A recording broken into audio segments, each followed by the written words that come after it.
50 ml जल नवा 50 ml 50 ml आम जल ले आउटे कोनिकल फ्लास्क रे प्रथम कोनिकल फ्लास्क ने 50 ml जल आउटे कोनिकल फ्लास्क रे नवा केते 50 ml जल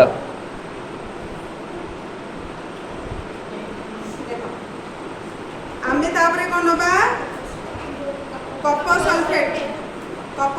नबा केते कॉपर सल्फेट रो कहलो सिंबल SO4 एइथरा हम नै जे गोटे चम्मच कॉपर सल्फेट तापरे कॉपर सल्फेट को कोन करबा मिसेइबा कोदरे प्रथम कोनिकल फ्लास्क रे मिसेइबा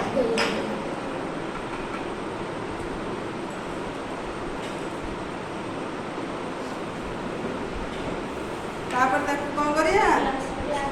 ग्लास रोड साहाय्य रे मिसेबा ने मिसा तापरे कोन द्वितीय कोनिकल फ्लास्क रे केते नबा 2 चम्मच कॉपर सल्फेट रो सिंबल कोन आउथरे कहलो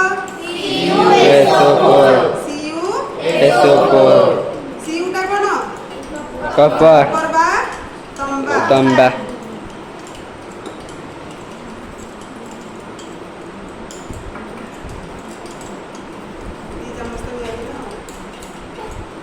टोटली 2 चम्मच मु एथिरे काढी की रखि देबी कोदरे की करे रखि देबी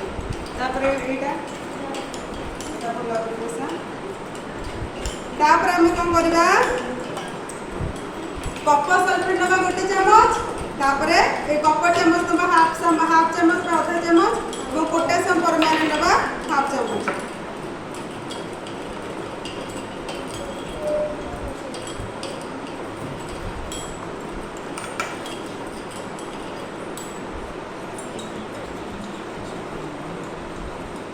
पोटेशियम परमानेंट रो संकेत कहला MnO4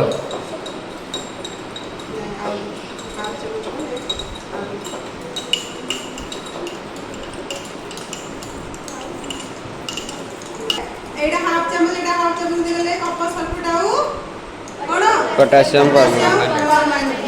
आउट जगह नबा आउट बिकर नबा एथिरे गोटे चम्मच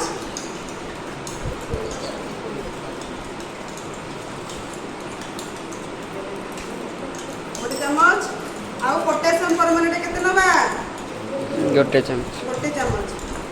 हमें पोटेशियम परमानेंट बदल रे नै करबा लूण कोन करबा लूण मते खाली पिले कहबो ए जो चारिटा हमें नेले चारोटी जगह रे हमें चारोटी पदार्थ नेले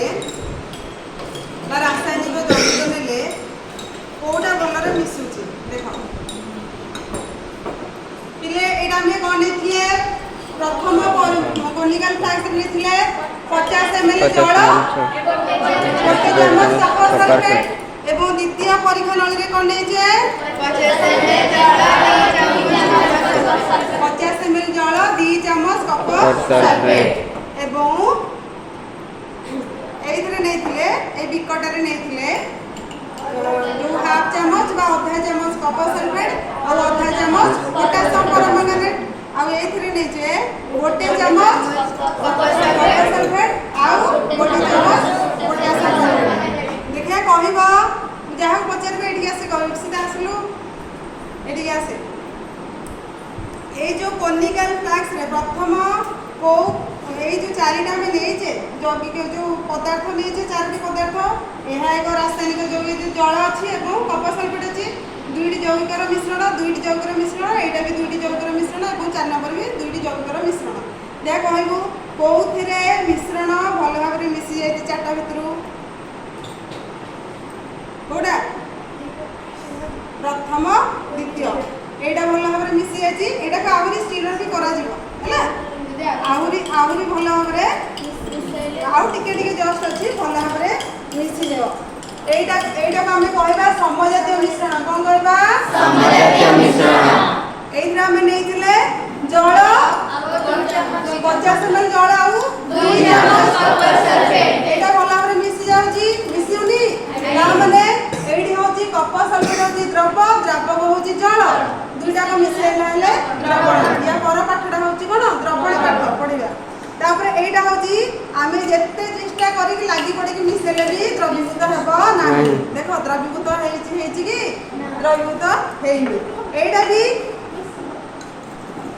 द्रवीभूत होबनी कि मिसिबो नाही हैला। तो हाकु आमे कोन कहले असमजातीय मिश्रण। ताहले हमर जो थिला मिश्रणर प्रकार कत केते प्रकार मिश्रण पाइले